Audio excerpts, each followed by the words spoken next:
On this side of the cassette, you will hear Dr. Howard C. Estep deliver the 12th Bible study lecture from the book of Genesis. Listen carefully as Dr. Estep begins teaching from Genesis chapter 13 at verse 14. Turn in your Bibles to the book of Genesis. We're excavating in Genesis and we're dealing with the history of Abraham. In this lesson, we're studying chapters 13 beginning in verse 14, and we're going through the 14th chapter through verse 24.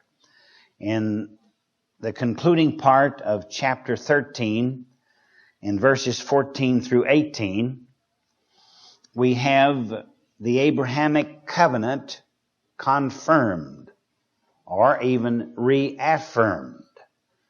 That's 13 verses 14 through 18. And then in the 14th chapter, and I'll move into this for the outline because the other is rather short, but in the 14th chapter, the first part is dealing with the first battle in the valley of Siddim, S-I-D-D-I-M, verses 1 through 4. The second point is the conquest of the giants, or these great soldiers, in verses 5 through 7. And then the third part is they have a second battle in the valley of Siddim, and this is verses 8 through 11. And then fourthly, Lot, the nephew of Abraham, is taken captive. That's verse 12. The fifth part is Abraham's only war and victory that he was ever engaged in. That's verses 13 through 17. And then 6, Abraham blessed by Melchizedek. We'll deal with that a little bit in this lesson, verses 18 through 20. And then the last part of the 14th chapter is Abraham's unselfishness, verses 21 through 24. And that gives us a good lesson. Now we look at the concluding part of the 13th chapter of the book of Genesis, the Abrahamic covenant confirmed or reaffirmed. Verses 14 through 18, verse 14 says, "And the Lord said unto Abram." Now Abram has not had his name changed at this point. He will later in the 17th chapter.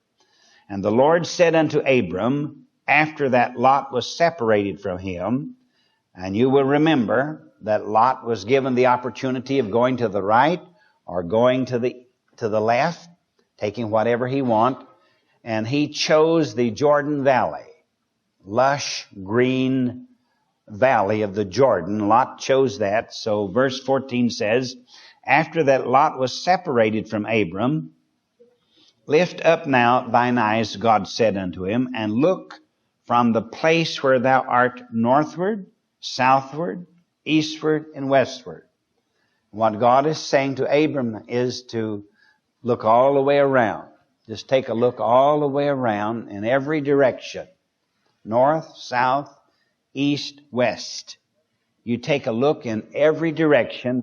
Verse 15, "For all the land which thou seest, to thee will I give it." God is saying, I'm going to give you all of this land. As far as your eyes can see, north, south, east, and west, I'm going to give it to you and to thy seed forever. God says, all of the land that you see in all four directions, I'm going to give it to you and to thy seed after you forever. You can't change that. It belongs to the Jew. I'm going to give it to you and to your seed after you forever. So that little phrase there, forever, means something to me. It means that Israel must be an eternal, natural people. Even in the millennial kingdom, they will possess that land. And then after the earth is renovated in 2 Peter chapter 3, verses 10 through 12, and the earth is again populated, the people of Abraham will still occupy that land. What it'll look like at that time on the new earth dispensation, we don't know. The Bible doesn't say. We don't really have a way of knowing. But we do know this, that God has promised Abraham that land for an eternal, everlasting possession. So what God is doing here, since Abram has lost the comfort and the companionship and the security of his nephew, Lot, God is coming back to him and said, don't worry, I'm going to take care of you. I'm going to meet your needs. Verse 16, and I will make thy seed as the dust of the earth, so that if a man can number the dust of the earth, then shall thy seed also be numbered. In other words, Abraham's seed, his posterity, is compared to three things. One, the dust of the earth. Two, the stars of heaven. And three, the sand by the seaside.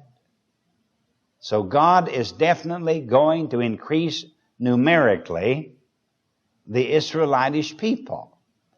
And God is trying to tell this man, Abram, that even before he has become the father of the Hebrews.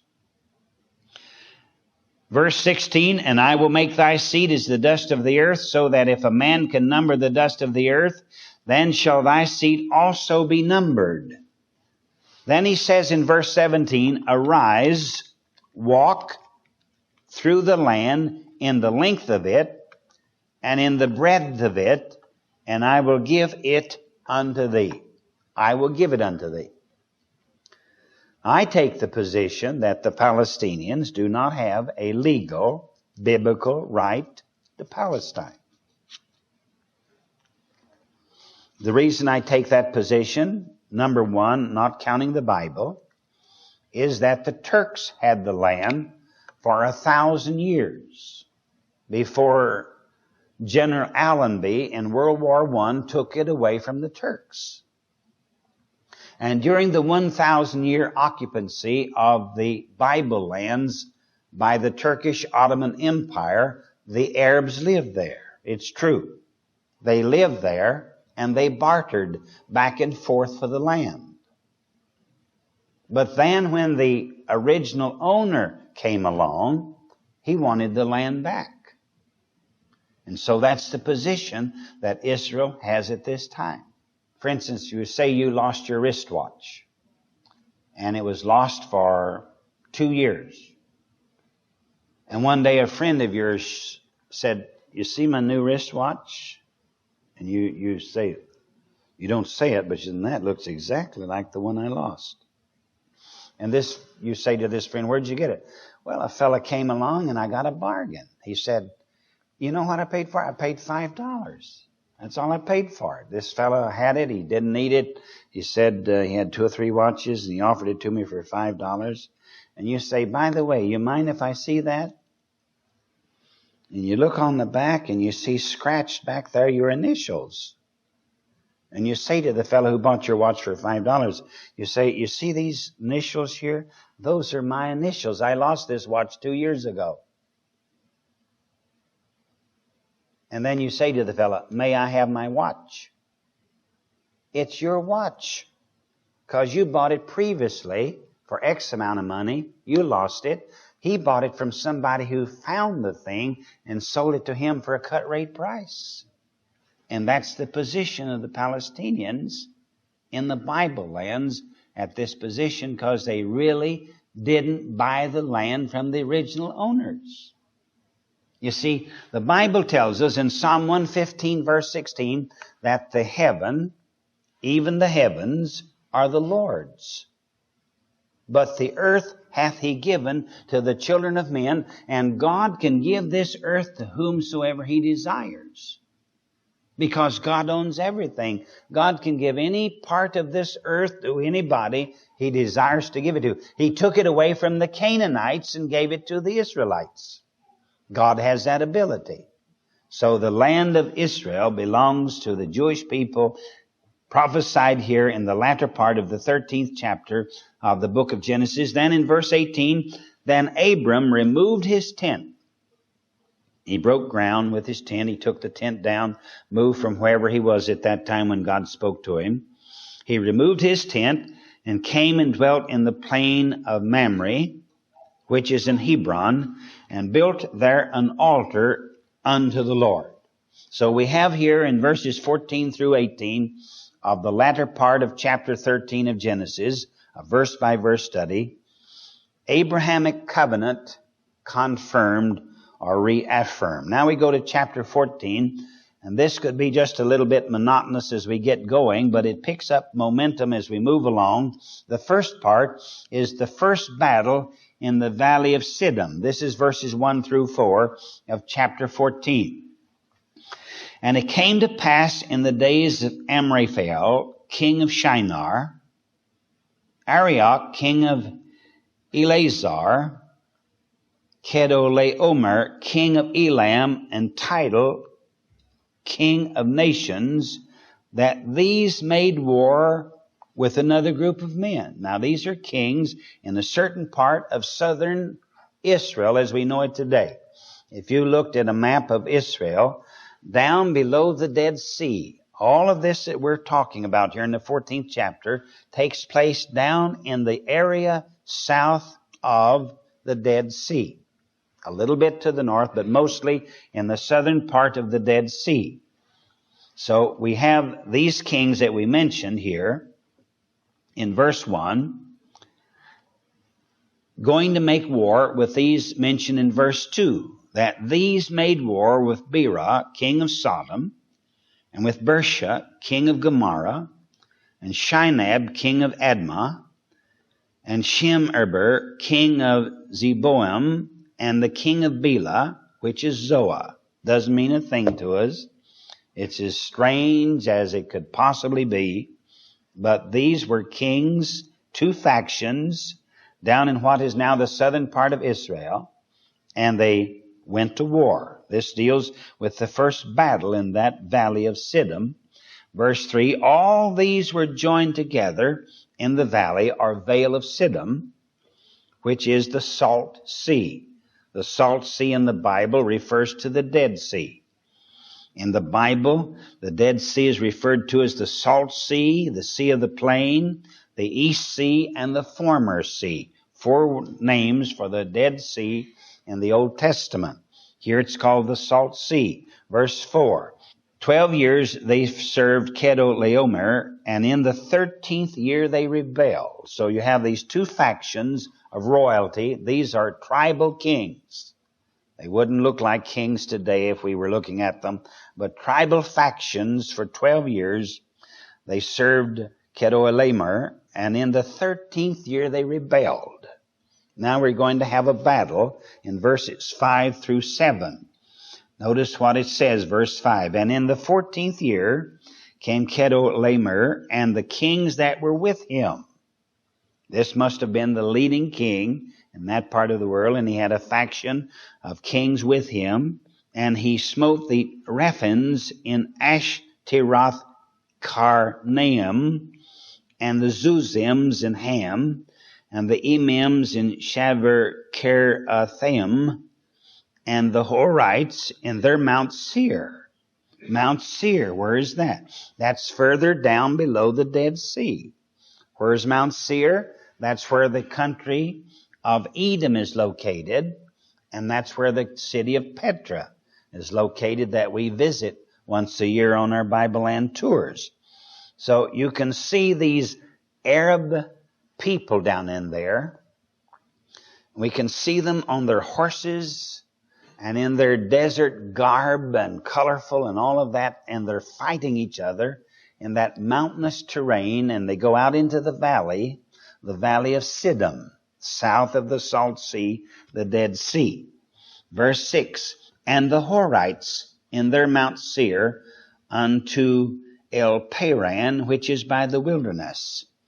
And they returned, verse 7, and came to En Mishpat, which is Kadesh, and smote all the country of the Amalekites, and also the Amorites that dwelt in Hazazon Tamar.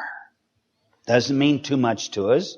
All we got to do here to understand this is that these desert tribes or these kingdoms were at a war in the southern part of what is now the state of Israel, south of the Dead Sea, in the what was known as the Edomite country in Mount Seir. Very precipitous mountains.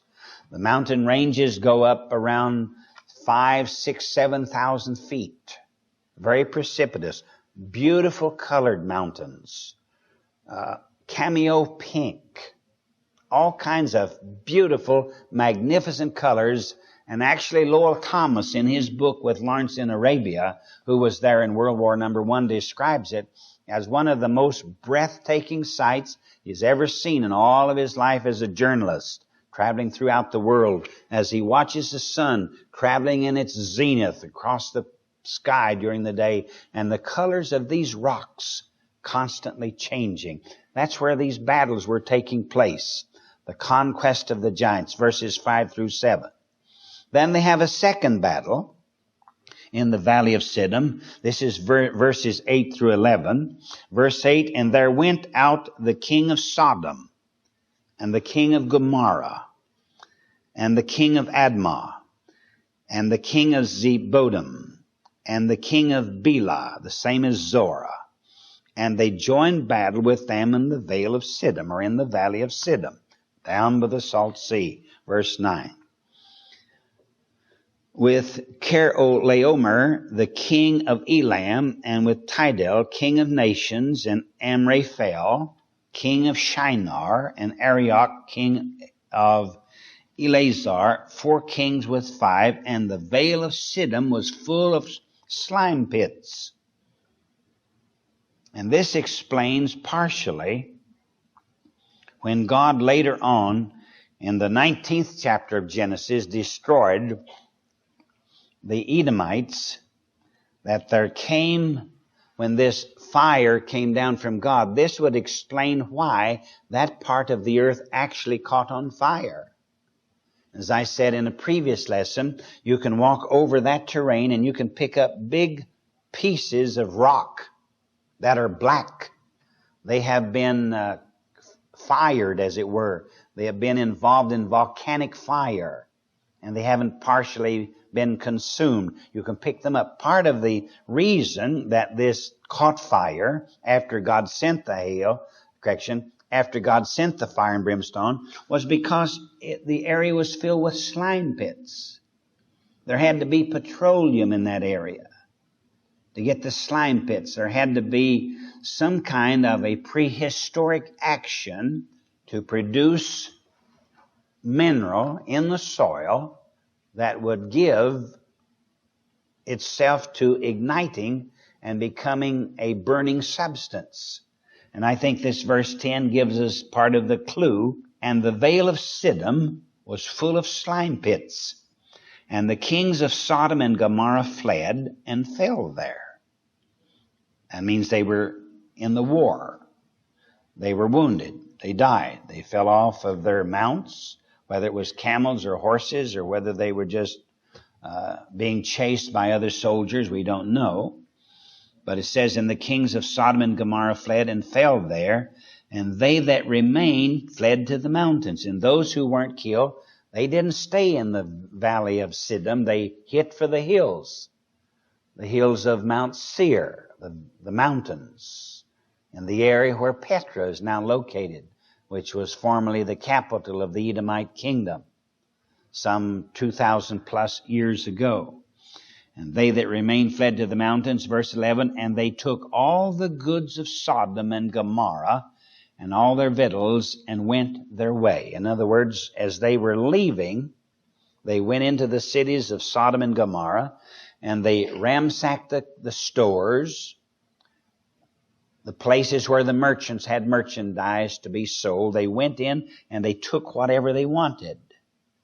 This was during the second battle in the valley of Siddim, verses 8 through 11. But now notice what they did. They pulled off a hijacking, and this is in verse 12, because they took Abram's nephew. His nephew was Lot. Lot had already separated himself for the valley of Jordan previously in chapter 13.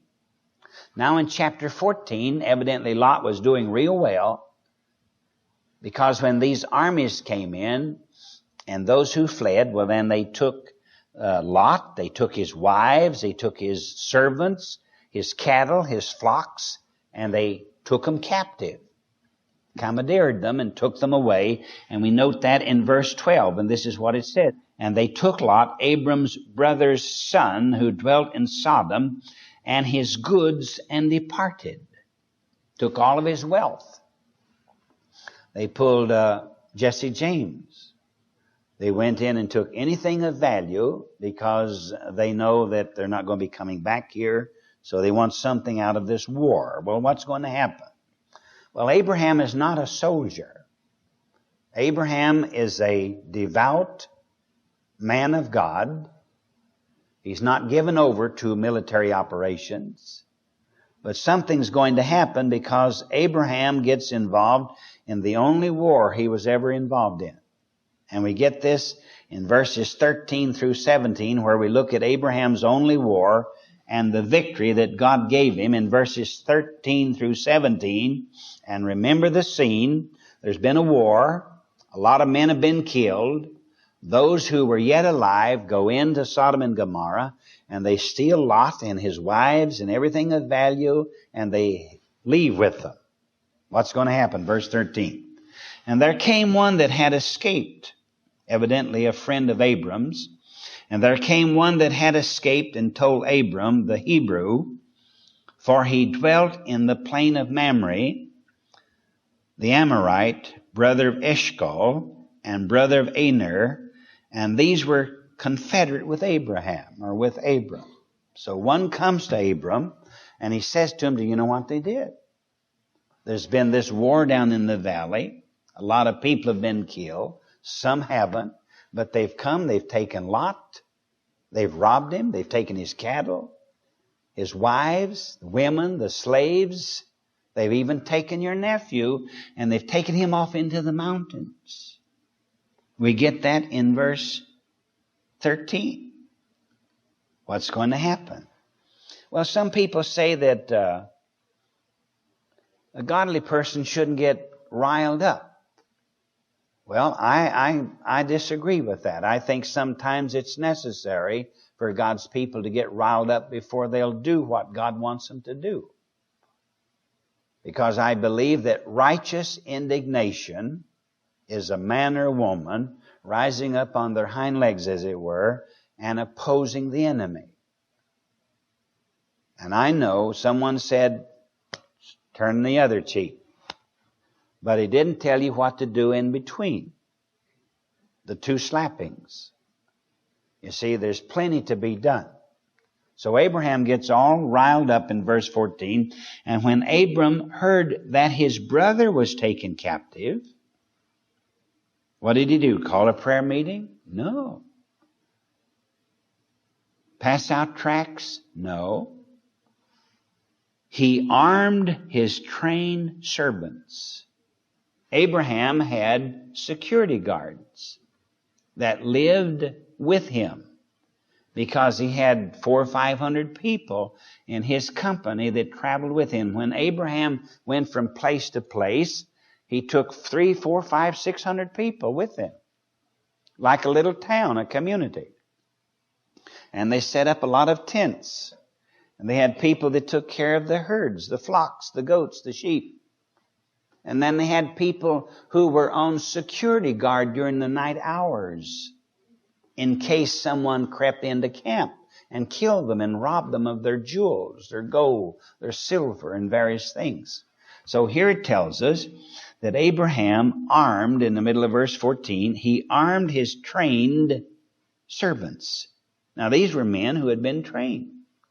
They had been shown how to fight. Bows and arrows, whatever weapons they had, 2000 BC. He armed his trained servants, born in his own house, 318. And he pursued them unto Dan. Now, if you look at a map of Israel, if you just imagine it, you hear the old saying, from Dan to Beersheba. Dan is the top notch or the topmost city in all of Israel, and Beersheba is way down at the bottom. It's the capital of the Negev. At Beersheba is where you enter into the Negev on your way down to Eilat, the southern tip of Israel. So from down at the Salt Sea, or the Dead Sea, Abraham, with his 318 chosen security guards and evidently other people who wanted to go with him. They chased these fellows almost up into southern Lebanon. Chased them almost to what is today southern Lebanon, up into Dan. So it tells us there in the end of verse 14, and pursued them unto Dan, verse 15, and he divided himself against them. They broke off into parties. 20, 30 went that way. Another 15, 20, 30 went that way. Another group went over the mountain. Another group went through the pass, so forth, up the coast, along the course of the Jordan River. You can see these men all dividing up into groups. According to verse 15, he divided himself against them, he and his servants, by night, and smote them, and pursued them unto Hobah, which is on the left hand of Damascus. Went into what is now Syria. That's a long ways up there. On foot or horses. They chased these men who had come in and stolen Lot and had ransacked the cities of Sodom and Gomorrah. Now notice verse 16. Abraham captured all of those people, verse 16, and he brought back all the goods. Everything that this band of robbers had taken from the cities of Sodom and Gomorrah, and also from Lot, the nephew, he brought back all the goods, and also brought again his brother Lot. He found Lot alive, good health, evidently Lot's wife, his family, the people that were with Lot, and his goods, and the women also, indicating that this victory was so fast and so quick and so thorough that the soldiers, or these band of rebels, had not had time to violate the women, that the relief got there under the command of Abram, and they rescued. Now, who had a hand in that? Well, it had to be God. You can see God works at all levels of a person's life if that person is committed to God. Way back there, almost 4,000 years ago, very primitive conditions, bows and arrows, rocks, traps, some kind of traps maybe they had. But they didn't have anything to fight with. And we find God interfering, God giving the victory. Abraham was a godly man. Now we have those people today say, oh, Christians shouldn't go to war. Well, Abraham wasn't a Christian, but Abraham was a godly man. He's known in the Bible as the friend of God. He went to war. He protected his rights. I know that we no longer can abide by this, but when I was growing up, I used to hear my dad say time and time again that a man's home was his castle. And nobody could go into your castle unless you gave them permission to do so. But that's not so today. The government can come in your home and do just about whatever they want to. But Abraham was protecting his rights as an individual, and God blessed him while he was protecting them. Now notice what happened in verse 17. And the king of Sodom went out to meet him. This king that we read about in 14:1, Kedorlaomer, king of Elam, this same king, and the king of Sodom went out to meet him after the slaughter of Kedorlaomer, and of the kings that were with him at the valley of Shaven, which is the king's dale. So this king goes out to meet Abram as he's coming back with this group of people, several hundred people coming back with Abraham. Abraham evidently hadn't lost too many soldiers, if any. We don't really know. The Bible doesn't tell us. It's not necessary that we know. But Abraham is coming back in complete victory. So the king of that area goes out to meet him. And we pick up Abraham blessed by Melchizedek in verses 18 through 20, as we read it carefully beginning in verse 18. Remember, Abraham's been victorious. This is the only war he's ever been engaged in. He's coming back with victory. He could have done anything he wanted to. He could have said, all of this is mine. I captured all of these men. I captured all these women. All of this is mine. All this gold, this silver, these jewels, these animals. It's all mine because I got it. I defeated them.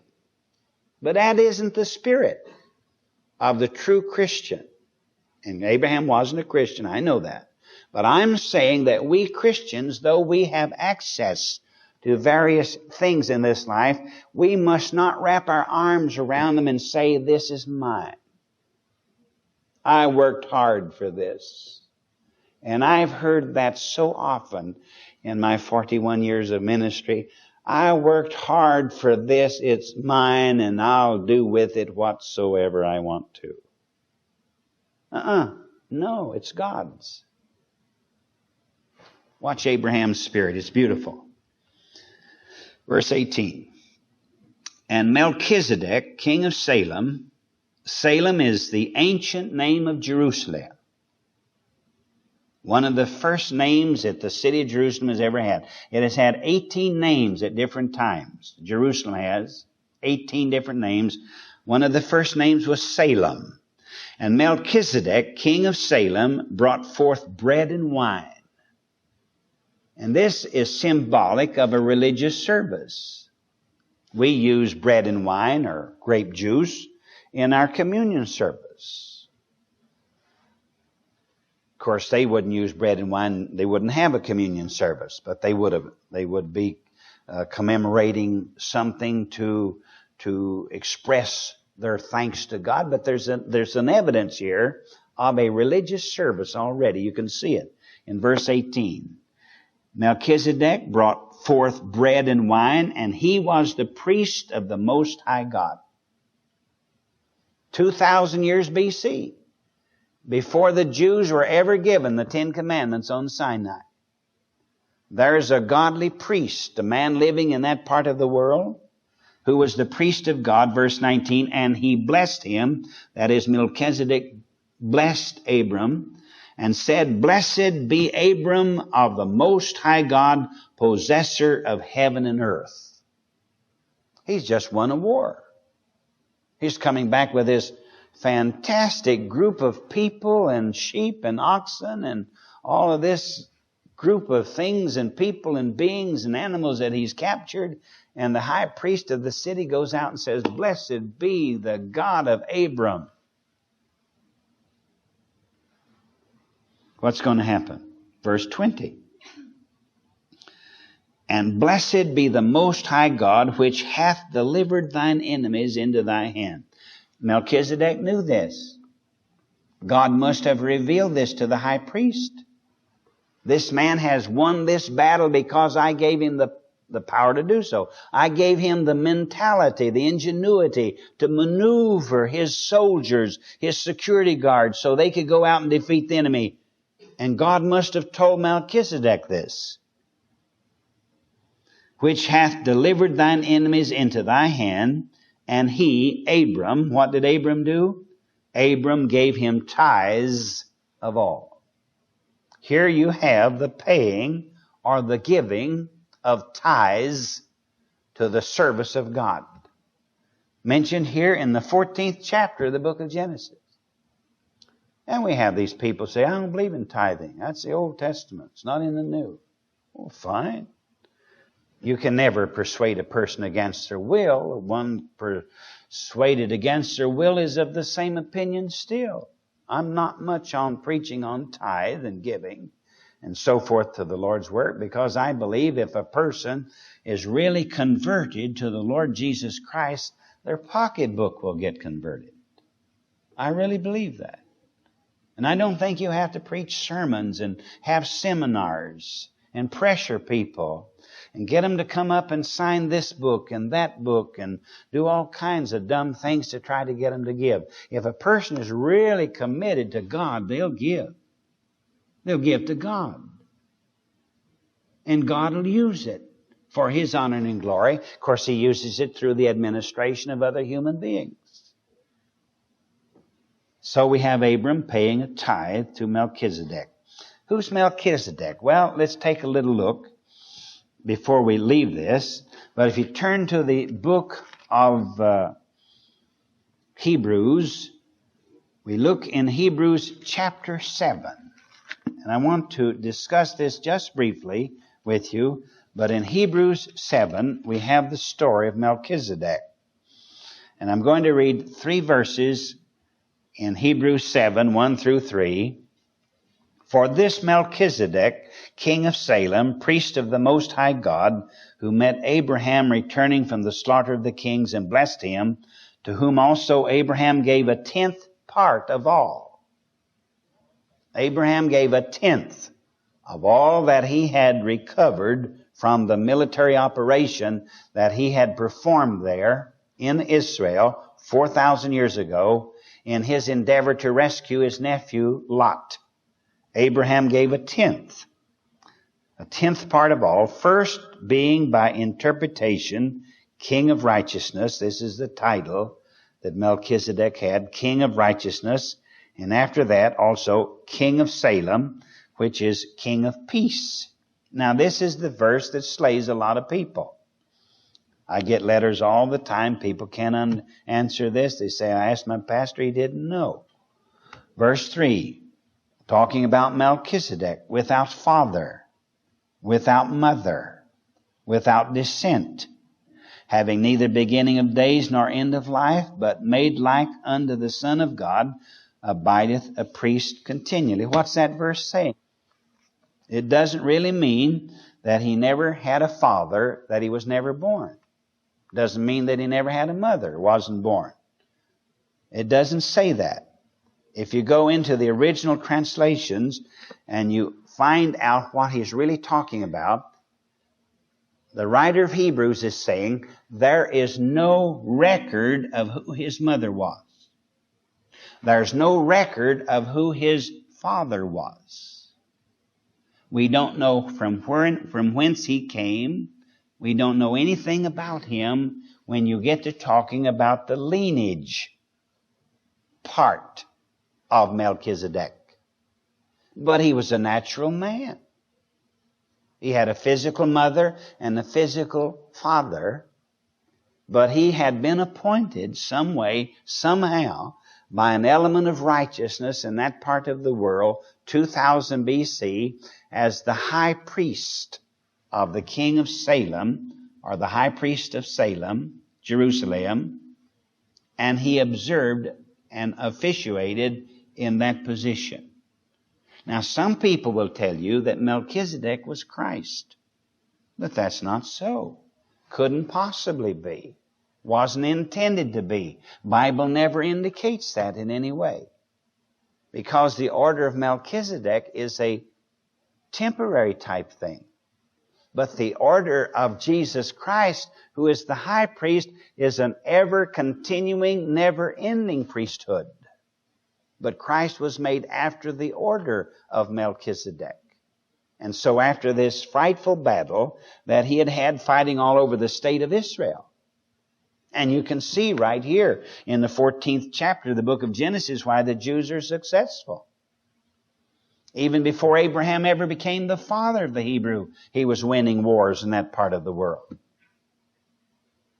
But he had enough common sense and enough decency and enough godliness in his heart to say that I'm going to give God the honor and the glory and the praise for helping me win the battle.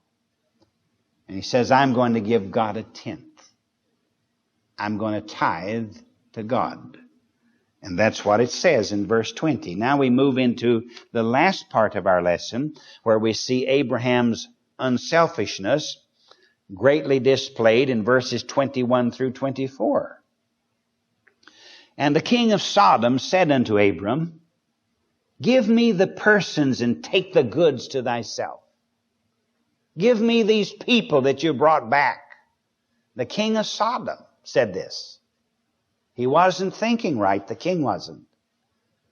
You see, kings in those days wanted a lot of people living within their walled cities because this gave them more police protection. This gave them more soldiers, more able-bodied men to stand guard on the walls or to fight the battles. And the king of Sodom says in verse 21, you give me the people and you take the goods. Verse 22, and Abraham said to the king of Sodom, I have lifted up mine hand unto the Lord. What he's saying, I have taken an oath to God. I have lifted up my hand unto the Lord, the Most High God, the possessor of heaven and earth. He's saying to the king, listen, king, I've taken a vow. I've taken a vow. What's the vow? Verse 23. That I will not take from a thread even a shoe latchet. I won't even take a little piece of string off of a pair of sandals. And that I will not take anything that is thine, lest thou shouldest pay. I have made Abraham rich. Abraham is saying, I'm not going to take anything as a bounty for winning this war for myself. Because if I do it, then everybody say Abraham got rich. Because he went out and won a war and God blessed him. Now look at him, he's extremely rich. This is what he's saying in verse 23. That I will not take from a thread even to a shoe latchet, and that I will not take anything that is thine, lest thou shouldest say, I have made Abraham rich. I'm not going to take anything, because if I do, then you'll say, oh, you got rich. I made Abraham rich. He got rich because I gave it to him. No, Abraham said, I'm not going to let you do that. Verse 24. Save, except, Old English word, except only that which the young men have eaten. These soldiers, these young men that were with me, these 318, as we went out into these battles and we walked all over what is now the state of Israel, from the Dead Sea all the way up to what is now southern Lebanon, as we went on this journey, sleeping outdoors and hiking and scouting the land and fighting and all of that and bringing these people back, save only that which the young men have eaten, and the portion of the men which were with me, Aner, Eshcol, and Mamre, let them take their portion. Isn't that beautiful? Here's a man that could be wealthy. He could have become extremely wealthy in this first little encounter of a military operation in early, what we call the Holy Land. But he wouldn't have anything to do with it. But when you stop to think about it, God made him extremely wealthy. He was extremely wealthy. He became fabulously wealthy later on because God saw that he could test him, he could try him, he could believe in him, he could trust him. And sometimes God allows us to have a little extra bit, and then God watches how we operate while we have control of it. And God sees that we do it right, or we make a fool of ourselves. And then God gives us after that accordingly the way we prove ourselves. And Abraham proved himself in this military operation in the 14th chapter of Genesis, when he went in throughout what is now the state of Israel and brought back all of these captives. And then when he had this opportunity to rake in some of the profit for himself, he said, I don't want to think. I don't want to think. Just what my men have eaten, whatever they have used for their daily rations, that's all. That's all we're going to take. Abraham, the history of Abraham. From chapters 12 of the book of Genesis right through the middle part of chapter 25. We study verse by verse the life of this tremendous man of God.